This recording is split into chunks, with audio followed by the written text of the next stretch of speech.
말씀 보겠습니다. 잠언 28장 8절 말씀입니다. 같이 읽겠습니다. 중한 별리로 자기 재산을 누리는 것은 가난한 사람을 불쌍히 여기는 자를 위해 그 재산을 저축하는 것이니라. 아멘. 잠언 28장 8절 말씀, 가난한 자를 위해 재산을 저축하는 자라는 제목으로 말씀 보도록 하겠습니다. 신자는 성실히 일하고 그 소산으로 형제 자매를 돌보는 삶을 살아갑니다. 왜요? 우리가 하나님의 백성이요 그의 일꾼임을 잘 알고 있기 때문입니다. 오늘 본문을 통해서 이에 대해 함께 살펴보도록 하겠습니다. 오늘 잠언 기자는 중한 별리로 자기 재산을 누리는 것은 가난한 사람을 불쌍히 여기는 자를 위해 그 재산을 저축하는 것이라고 말합니다. 이것을 타번역본에서는 높은 이자로 자기 재산을 늘리는 것은 결국 가난한 사람, 불쌍히 여김받을 사람을 위해 모으는 셈이 된다라고 번역하고 있습니다. 본문은 중한 별리로 재산 늘리는 사람과 가난한 사람을 불쌍히 여기는 사람을 대조하면서 가난한 사람을 긍휼히 여겨야 한다는 것을 강조하고 있습니다. 이것은 신자가 다른 사람의 어려움을 이용해서 돈을 벌려고 해서는 안 된다는 것을 교훈하는 동시에 어려움 가운데 있는 자를 긍휼히 여기고 돌아봐야 한다는 것을 교훈하는 말씀이라고 할 수 있겠습니다.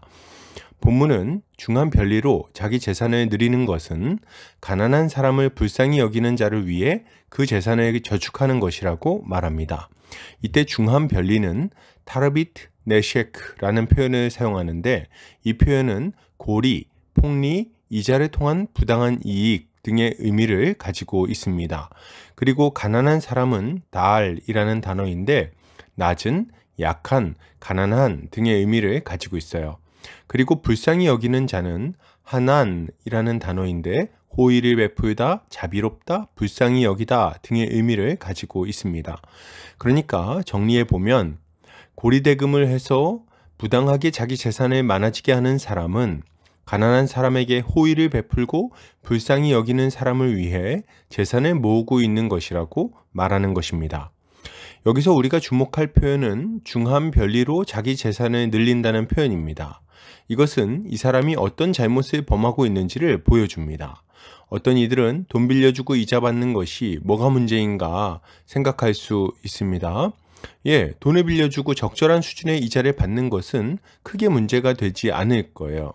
그러나 본문에서 이야기하고 있는 것은 이런 적정 수준의 이자가 아니라 매우 높은 이자를 의미하고 있습니다.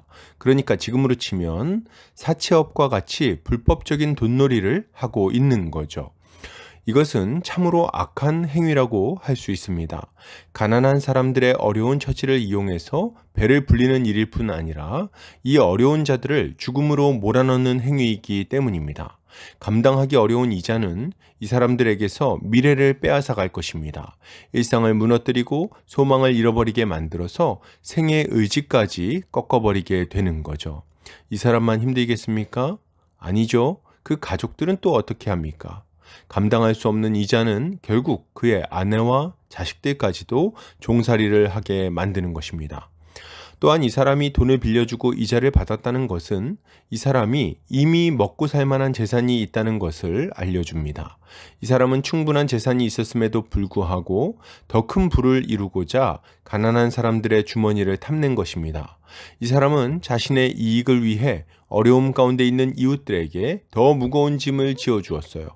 이웃의 눈물을 음료 삼아 자신의 배를 불린 것입니다. 그러니 이러한 자가 어떻게 하나님의 심판을 피할 수 있겠습니까? 하나님은 이러한 자들의 재산이 그들의 것으로 남아있지 않을 것이라고 말씀하십니다. 예수님의 비유에서 어리석은 부자는 밭에 소출이 많아지자 속으로 생각합니다. 창고를 크게 지어놓고 여러 해 동안 먹을 곡식을 쌓아놓아야겠다라고 생각하는 거죠. 그리고 스스로 말하기를 영혼아 여러 해 쓸 물건을 많이 쌓아두었으니 평안히 쉬고 먹고 마시고 즐거워하자라고 되뇌입니다. 그리고 이에 대해 하나님은 이렇게 말씀하시죠. 하나님은 이르시되 어리석은 자여 오늘 밤에 내 영혼을 도로 찾으리니 그러면 내 준비한 것이 누구의 것이 되겠느냐. 참으로 기가 막힌 말씀입니다. 이 사람은 자신이 번 돈으로 장차 어떻게 살 것인지를 계획하고 있었지만 그것은 그의 것이 되지 않았습니다. 왜요? 하나님의 뜻과 계획은 이 사람의 뜻과 계획과 달랐기 때문입니다. 여러분, 하나님이 이 사람의 밭에 소출이 풍성하게 하신 이유는 무엇일까요? 그 이유는 분명합니다. 이 사람이 그것을 먹고 기뻐하게 하시는 것일 뿐 아니라 그에게 맡겨진 영혼들의 필요를 채우시려고 하신 것입니다. 누가 그 대상입니까? 가깝게는 가족들이 있을 것이고 그의 남녀 종들과 성읍의 어려운 이웃들이 그 대상인 것입니다. 이 세상의 모든 것은 다 하나님의 소유입니다. 하나님이 우리에게 잠시 맡겨주신 것들에 불과하다는 거예요. 어떤 이들은 아니, 내가 수고해서 내가 벌었는데 왜 하나님 거라고 말하느냐고 따질 수도 있죠. 그러나 생각해 보십시오. 우리가 땅을 만들었습니까? 우리가 해를 비추었나요? 우리가 비를 내리게 하고 우리가 식물을 자라게 했습니까? 아닙니다. 우리 자신은 또 어떻습니까? 우리가 우리의 손과 발을 만들었습니까? 우리의 영혼이 우리에게서 나왔습니까? 아니죠. 이 모든 것이 다 하나님께로부터 온 것입니다. 그러니 하나님의 뜻대로 이 모든 것들을 사용하는 것은 얼마나 합당한 일입니까? 선하신 하나님은 우리에게 자유를 주시고 이 모든 것들을 스스로 마음껏 누리며 살게 해주셨어요. 그러니 하나님께 감사하며 주의 영광을 위하여 우리의 인생을 사용하는 것은 참으로 마땅한 일인 것입니다. 그러면 주님의 뜻은 무엇입니까? 주님의 눈은 어디를 향하고 있죠? 주님의 눈은 고통 가운데 있는 자들에게 향해 있습니다. 그는 낙심한 자들을 보고 계시고 슬퍼하는 자들을 돌아보고 계시며 자녀의 끼니를 위해 손을 벌리는 자들을 주목해서 보고 계십니다. 그러니 여러분 생각해 보십시오. 잠시 맡겨둔 재물로 세도를 부리며 떵떵거리는 자신의 종들을 하나님께서 어떻게 보시겠습니까? 나누어 주라 한 재물을 움켜쥐고 도리어 다른 종들의 것을 빼앗으려 하는 이 악한 종을 어떻게 하시겠냐는 거예요. 이러한 자들은 하나님의 눈에 가증한 것이 될 것이며 그 인생은 하나님께서 싫어하여 버리는 것이 될 것입니다. 그러나 만약 어려움 가운데 있는 자신의 이웃을 긍휼히 여기며 그들을 돌보고자 한다면 그렇다면 어떻게 될까요? 하나님의 뜻을 따라 형제 자매들에게 필요한 것을 채워준다면 어떻게 되겠냐는 거죠. 하나님은 이 사람을 높이 들어서 주를 위해 일하게 하실 것입니다. 그의 손에 없던 것들을 채워주실 것이고 더 많은 것으로 일하게 하실 거예요. 주님은 악한 부자들의 손에서 낭비되던 재물을 빼앗아 그의 손에 쥐어주시고 가난한 이웃들을 위해 사용하게 하실 것입니다. 맞아요. 주님은 이 사람을 자신의 손과 발로 삼으실 것입니다. 이제 이 사람은 낮은 곳에 찾아가는 주님의 발이 될 것이며 엎어진 자를 일으키는 주님의 손이 될 거예요. 그리하여 그리스도의 생명은 이 사망의 골짜기에 주저앉은 자들에게까지 흐르게 되는 것입니다. 그러므로 여러분, 이것을 생각할 때 신자가 가져야 할 마땅한 모습은 무엇일까요?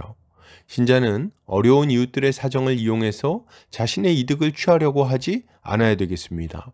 돈을 빌려줄 상황이라면 능력이 되는 대로 거저 도와주든지 아니면 이자 없이 빌려주어야 하겠습니다. 설령 이자를 취한다 해도 최소한의 이자만 받아야 될 거예요. 이익을 목적으로 돈놀이를 하면 안 된다는 말입니다. 만약 상대방이 돈을 갚지 못하면 어떡합니까? 그 자녀를 볼모 삼아서 이익을 보전할 겁니까? 하나님의 살아계심을 믿는 신자가 그럴 수는 없지 않습니까? 그러니 우리는 어리석은 돈놀이의 마음을 빼앗기지 않아야 하는 거예요. 도리어 신자는 자신의 주머니를 열어서 어려운 이웃들에게 도움을 주어야 하겠습니다. 당연한 말이지만 이렇게 할 때는 억지로 할 것이 아니라 깊은 마음을 가지고 자발적으로 해야 합니다. 시험에 들지 않도록 믿음의 분량에 맞게 하기도 해야겠죠. 그러나 그리스도께서 우리에게 베푸신 사랑을 생각할 때 우리는 인색하게 하지 않아야 되겠습니다. 우리가 주님의 도구임을 알고 주님의 뜻에 적극적으로 순종하시기를 바랍니다. 이렇게 할 때 주님은 우리가 이 일을 잘 감당할 수 있도록 우리의 손에 누르고 흔들어도 넘치도록 넉넉한 물질을 베풀어 주실 것입니다. 뿐만 아니라 이렇게 순종하는 우리의 마음에도 기쁨이 넘치게 하시겠죠.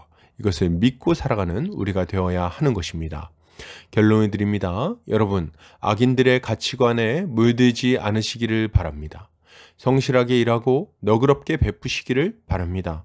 주님이 살아계시다는 것을 믿음으로 살아갑시다. 이것이 신자의 마땅한 모습입니다. 오늘도 주님의 지혜로 승리하는 성도님들 되시기를 주의 이름으로 축복합니다.